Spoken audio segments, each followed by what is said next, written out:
পৌঁছে গেলাম, হোটেল নিয়ে নিয়েছি ওইদিকে, এবার যাচ্ছি সমুদ্রে চান করতে। হ্যাঁ, হোটেল সাগরিকার মধ্যে রয়েছে, 350 টাকা রুম নিয়েছি। যাই হোক, চান করতে যাচ্ছি। এটা হাওয়াইতে চলে, এই যে হাওয়ায় পেশায় সব উড়ে যাবে। এই যে কিছুটা বোঝা যাচ্ছে, এই যে এই যে ধুলো উঠছে, হালকা হালকা ধুলো উঠছে, দেখা এই ভিডিও মধ্যে কি জানি কিছু আছে নিশ্চয়ই, কিছু করা, এটা ঠিক বোঝা গেল না। এরকম 2-3টে আছে এরকম। এটা বকখালিতে, এটা আমি ভিডিওতে রিলে দেখেছিলাম। ওই যে হাওয়ার প্রেসারটা, ওই যে আওয়াজ শোনা যাচ্ছে, কিছু আওয়াজ শোনা যাচ্ছে। এটা নতুন, এটা আমি রিলে দেখেছিলাম, এটা সামনাসামনি এখন দেখে নিলাম। এটা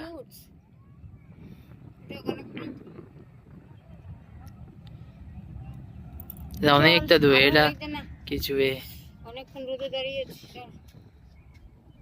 একবার এইখানে ছবি তুলেছিলাম এই জায়গাটা, কিন্তু এই জায়গাটা ছবি এখন তো এটা ভেঙে গেছে। চলো, এখানে মন্দির আছে, এ রয়েছে।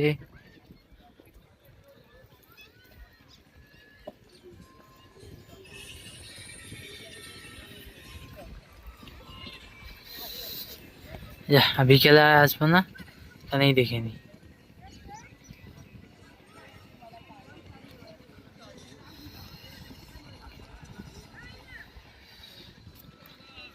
হোটেলে আছি, 350 রুম নিয়েছে, খাওয়া করে সমুদ্রে পায়ে ঘুরে আসা হয়েছে। এবার যাই, 100 টাকা দিবে না, জিজ্ঞেস ছেড়ে দিয়েছি। বাসে উঠে গেছি, এখান থেকে নামখানা যাবো, নামখানা থেকে ট্রেনে যাবো। আর ভিডিও বানাবো না, স্টেশনের ওখানে একটু ভিডিও বানাই, ভিডিও হবে আর ভিডিও বানাবো।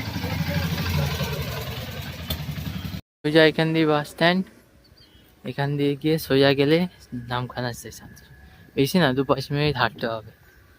সামনে এখান দিয়ে সব বাস অটো সব বকখালি পাওয়া যাবে, এখান দিয়ে স্টেশন দিয়ে চলে আসবে। ছেড়ে দিল, এবার এখান থেকে চলবে। আর এখান থেকে শিয়ালদা, শিয়ালদা থেকে বাড়ি, ব্যাস সেইটুকুনি। যাত্রা শেষ আমাদের, গঙ্গাসাগর বকখালি দুদিকে যাত্রা শেষ। ট্রেনের মধ্যে বসে রয়েছি, 10টা 25 বাজে, 10:30 বাজে। যাই শিয়ালদা পৌঁছাই, পরে গাড়ি ও আর কিছু করতে হবে। শিয়ালদা থেকে বকখালি বিচে এলাম, কিন্তু নদীটা কই গেল? এই যে এখানে বকখালি এই অবস্থা, ওই যে ওইখানে ওর পরে মনে হয়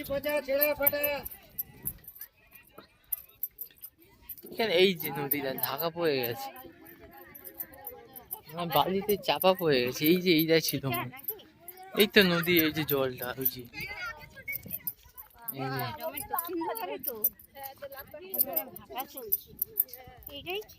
এটাই ছিল মনে হয়, এইটাই ছিল নদীটা, যে পায়ে করে যেতে পায়ে করে না, পরেরটা পরেরটা মনে হয়। দেখি আগে যাই, এই অবস্থা।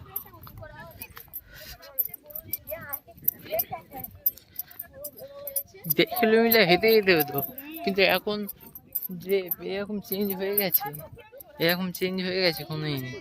কিন্তু নদীটা এইখানটাই ছিল, এই জায়গাটা দেখছি, এবার ওটা পার করে দিচ্ছি, ওটা পার করে যাওয়া যায় কিনা।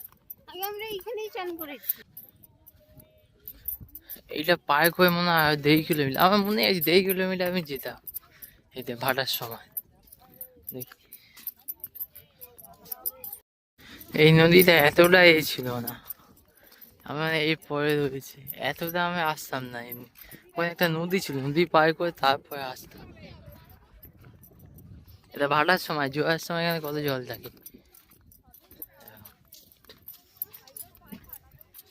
পিছনে কতটা হাঁটতে হয়েছে, তবু এটা কম হাঁটতে হয়েছে তুলনা। আগে যা হাঁটতে হতো না, এ তো সব 4-500 ছোট মিশে গেছে। আগে 1.5 কিলোমিটার আমাদের হাঁটতে হতো সমুদ্র, এই যে সমুদ্র এখনো দেখে গেছে। আবার যদি পুরোনো ভিডিও থাকে ওইখানে প্রায় 1.5 কিলোমিটার আগে হাঁটতে হতো, এখন 600-700 মিটার হাঁটতে হয়েছে। এটা ভাটার সময়, জোয়ারের সময় এখানে কত জল থাকে। এটা হলো এই জায়গাটা, ওটা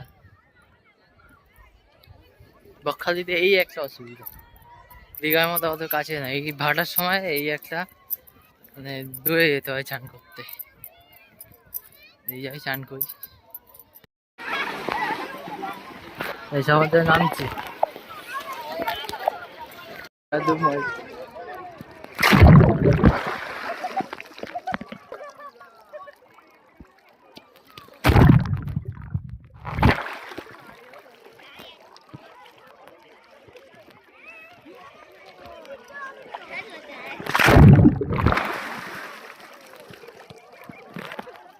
দেখি জলের পানে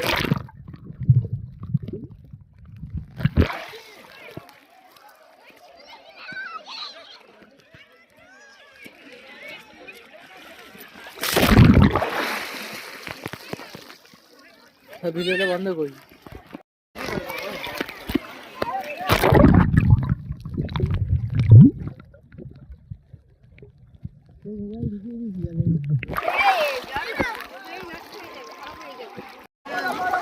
এই জলের তলায় দেখছি না?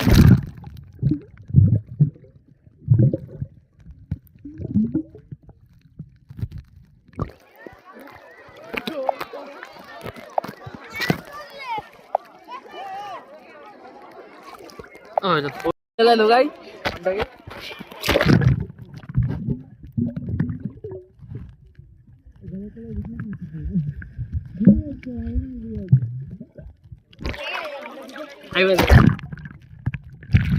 চলো।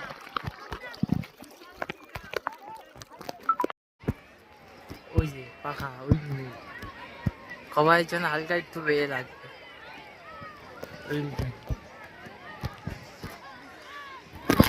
চান হয়ে গেছে, এবার যাই। তুমি একবার কোথা দিয়ে এসেছিলে না, ওইখান দিয়ে একবার চান হয়ে গেছে, এবার যাচ্ছি। এই যে যাও,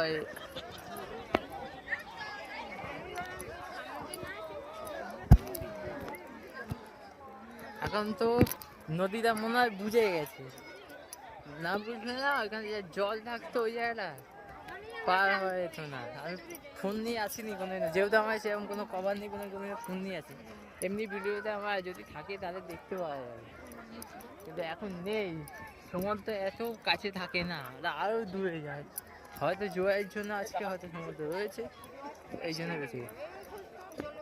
আর হ্যাঁ, এগুলো পরে থাকে জলে, তাহলে তখন জোয়ারের সময় কত জল থাকে। আছে ওদিকটা খালটা আছে, কিন্তু এইখানটা বুঝে গেছে। যাই ভিডিও করবো।